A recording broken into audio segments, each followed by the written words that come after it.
Just going to do a bit of review on what we just covered, which is you had a laptop and you had VMware Workstation. VMware is the company, and they specialize in making these pieces of software called the hypervisor, which is the way that you manage your virtual machines. We also had to learn about VTX, which was set in the BIOS, which enables your computer to basically share its RAM, CPU, and hard drive space with guest operating systems, which are the VMs or virtual machines. So that was great, and it works really well for an individual or a software developer or someone that wants to run multiple virtual machines that are running Windows 7 or Windows 10.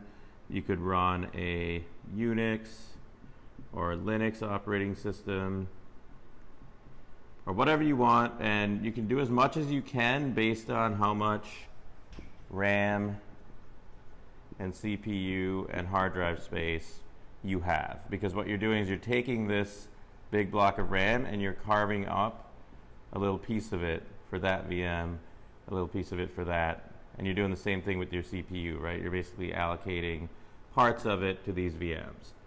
So it's good, but it's not great for a large enterprise that has thousands of these VMs that it needs. So instead what you do is you run VMware ESXi. So ESXi is also a hypervisor, and it's the entire operating system for the host machine. So on our Windows 10 computer, your actual operating system was Windows 10 and VMware was just a piece of software inside of it. Well, in this circumstance, you have an entire server where ESXi is actually the operating system. So it doesn't have Windows 10 or any of that. It's just the entire operating system is optimized for running VMs. So at that point, all of your RAM, all of your CPU, and all of your hard disk space is allocated just for running VMs. And this ESXi operating system takes less than 1 gig of RAM to run. So at that point, you don't have any wasted RAM because all of it's available for virtual machines. So that's one aspect of it that is really superior to running Windows operating system and then running a VMware Workstation on top of it. The other aspect of ESXi is you can basically have a whole bunch of these servers now, and they all have a bunch of RAM and CPU and hard disk space. And you can have this single management application called vCenter. And that's what we're going to use. So this has a simple web interface to it. And behind the scenes, it's talking to all of these different servers. So you can have a really high-end server that, for example, has,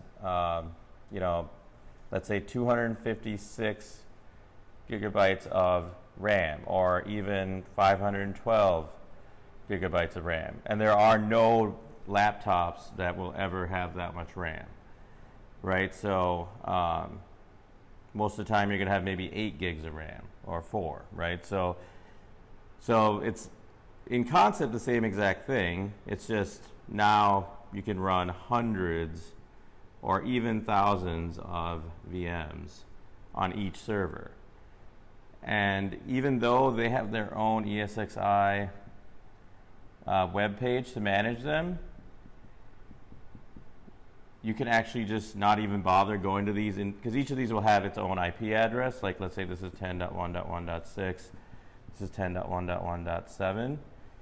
Instead of going to each of these independently, you just launch your browser and you connect to the vCenter IP address, which is say that, and then you will see a nice window, which you'll see in a second. You'll see all the different servers listed, and you can basically create VMs under any of these servers. So it's super scalable, so you can just keep on adding servers, and you can add thousands of VMs to each server, and then you can use vCenter to just manage all of it from one place. We're going to now launch our Chrome web browser, and we're going to go to an IP address of 10.196.1.41, which is our vCenter IP address. And we're going to click this button for web client. And depending on if your laptop has ever accessed that web server before, or if you've got Flash Player installed, you'll get this. And Flash Player, think of it as an additional plugin into your browser that allows your computer to play Flash, which is a way to basically show like an administrative interface, or in websites sometimes you'll see Flash for moving graphics and things of that nature. So we'll just click this button to allow it, and then I'm just going to click Run Flash this time.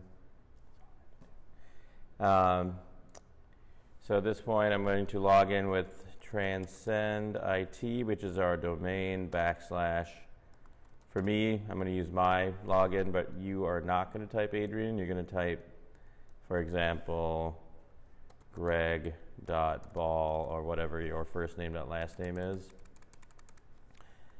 So I'm going to log in with my username, and this is the same exact username you're using to access the file server or your email. And that's because all of these systems are tied back to our Windows Active Directory environment, which you'll learn about later. So this is referred to as a single sign-on, because I use the same username and password for everything from my email to logging to my Windows credentials or VMware also. So whatever your username is will go in here. Transcend IT / your username, and then whatever your password is. And click Login.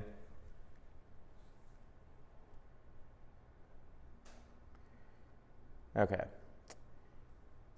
So once we're logged in, now for me, I'm an administrator on the system, so I see the entire interface for vCenter. You're going to see just this training group over here.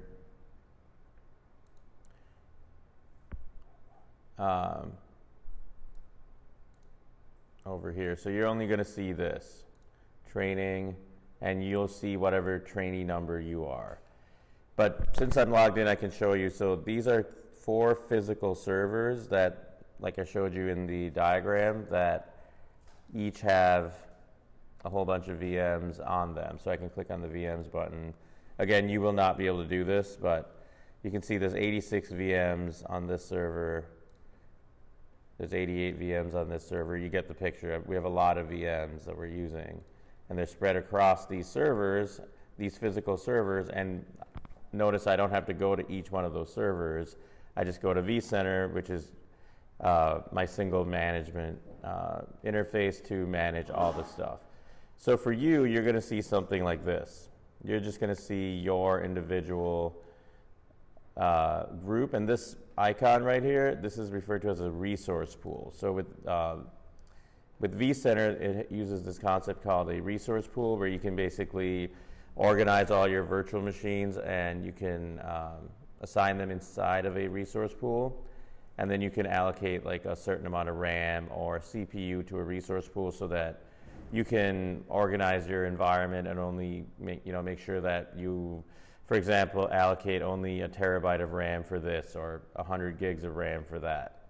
So it's just something to keep in mind, but you're only going to see this one resource pool when you log in.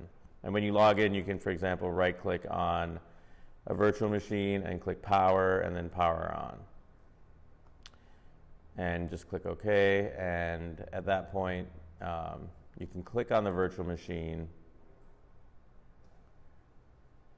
and you can click this button right here to open up a console, and you can see the operating system actually start up. So this is a Windows 10 virtual machine, and it's booting up just like your physical virtual machine, your physical laptop does. It's just now you're just seeing it on a web interface on the ESXi server through vCenter.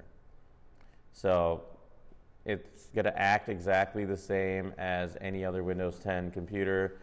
It's doing the lovely Windows updates. So I'm just going to close out of it. I just wanted to show you that you can do everything that you would normally do inside of a physical computer, except now it's a VM, and we've basically gone from a VMware workstation environment to a VMware ESXi server that's also managed by vCenter. So it's an incredibly scalable environment. You can see we've set this up to support up to 55 trainees, and each of those trainees each has 1, 2, 3, 4, 5, 6 different VMs that they'll use at different points in the training. So we've got over 350 VMs, and they're evenly distributed across all these physical servers.